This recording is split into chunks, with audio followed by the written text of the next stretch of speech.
या अभियानाला सकल मराठा समाजाने पाठिंबा दिलेला आहे। या ठिकाणी सकल मराठा समाजाच्या ॲडव्होकेट स्वप्नाताई राऊत उपस्थित आहेत, त्याचबरोबर सर्व महासंघाचे पदाधिकारी या ठिकाणी उपस्थित आहेत। आपण त्यांच्याकडून जाणून घेऊया। नमस्कार, मी ॲडव्होकेट स्वप्ना राऊत। आजचं यांच्या आंदोलना संदर्भातली माहिती मिळाली। काय आहे की मराठा समाजाने नेहमीच न्याय आणि संविधानिक मागण्या जर का असतील तर त्यांना पाठिंबाच दिलेला आहे आणि मोठा भाऊ बनून नेहमीच सर्वांना सांभाळून घेतलेला आहे। आता सरकारने आपल्या सर्वांना माहिती की लाडकी बहीण योजना सुरू केलेली आहे।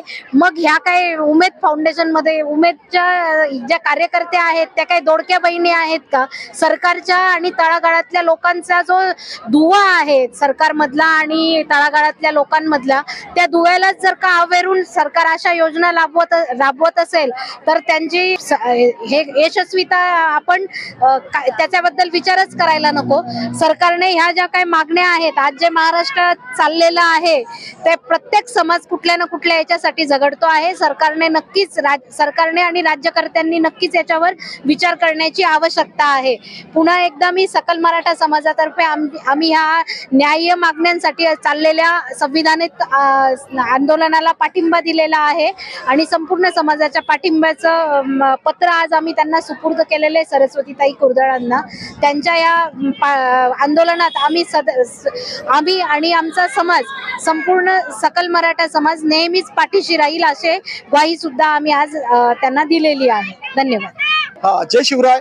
सकल मराठा समाजाच्या वतीने उमेद अभियान, जे महाराष्ट्र जीवन उन्नती अभियान म्हणून ज्याची ग्रामीण भागामध्ये खूप मोठ्या प्रमाणात कामकाज आहे, अशा उमेद अभियानाला या ठिकाणी आंदोलनाला पाठिंबा म्हणून नाशिक जिल्हा सकल मराठा समाजाच्या वतीने या आंदोलनाला पाठिंबा दिलाय। 84 लाख कुटुंबांना स्वावलंबी करणारं जीवन उन्नती अभियान हे उमेद अभियानाच्या माध्यमातून गाव पातळीवर गोरगरीब लोकांना स्वावलंबी करण्यासाठी बचत गटाच्या माध्यमातून लाखो परिवारांना जर हे आपल्या पायावर उभं करत असतील तर हे जीवन उन्नती अभियान जे आहे, उमेद अभियान, याला शासनाने स्वतंत्र विभाग म्हणून मान्यता दिली पाहिजे। ह्या ज्या महिला आहे ह्या अत्यंत कष्ट करतात, गावाच्या विकासाच्या दुवा म्हणून बचत गटाच्या महिला काम करत असतात, हे केडर्स काम करतात, रात्रंदिवस काम करण्याचे त्यांच्या मेहनतीचा परतावा सुद्धा त्यांना पाहिजे तसा मिळत नाही। गत बैठकीमध्ये आंदोलनामध्ये मुख्यमंत्री शिंदे यांनी सांगितल्याप्रमाणे केडर्सला 6,000 रुपये मासिक मानधन आहे, त्याची सुद्धा अंमलबजावणी योग्य पद्धतीने झालेली नाहीये। त्याच पद्धतीने या जीवन उन्नती अभियान जे उमेद अभियान आहे, या उमेद अभियानामुळे ग्रामीण भागाची आर्थिक नाडी ही बळकट झालेली आहे। त्यामुळे ही मूलभूत आणि शाश्वत अभियान असल्यामुळे याचं आयुष्य वाढवलं पाहिजे आणि महाराष्ट्र शासनाच्या स्वतंत्र विभाग म्हणून उमेद अभियानाला मान्यता दिली पाहिजे।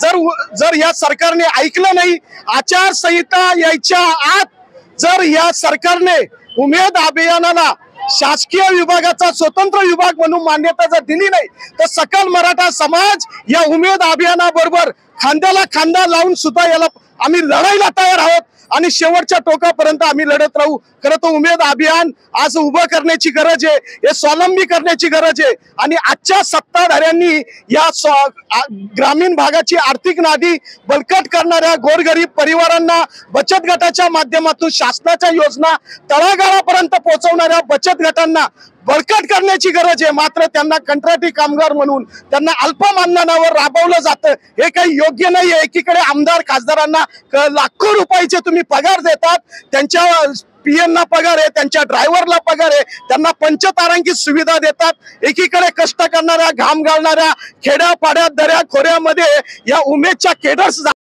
चळवळ चालवतात, या महिलांना आज बळकट करण्याची गरज आहे आणि शासनाचा स्वतंत्र विभाग म्हणून उमेद अभियानाला स्वतंत्र शासनाचा विभाग म्हणून मान्यता दिली पाहिजे। जर ही दिली नाही तर सकल मराठा समाज तीव्र पद्धतीने आंदोलन करेल आणि उमेदच्या सोबत सकल मराठा समाज नाशिक जिल्हा हा कायम आहे।